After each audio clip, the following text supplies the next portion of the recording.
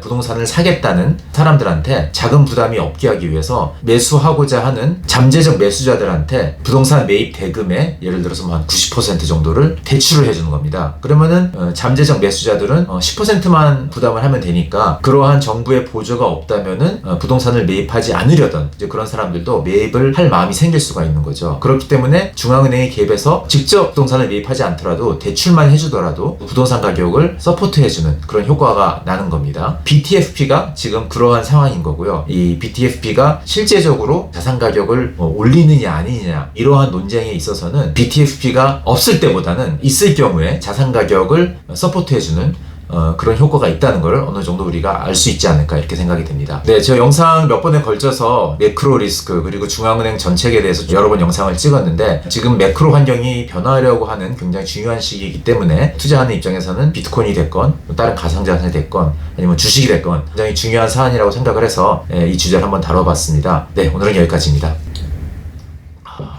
바이바이.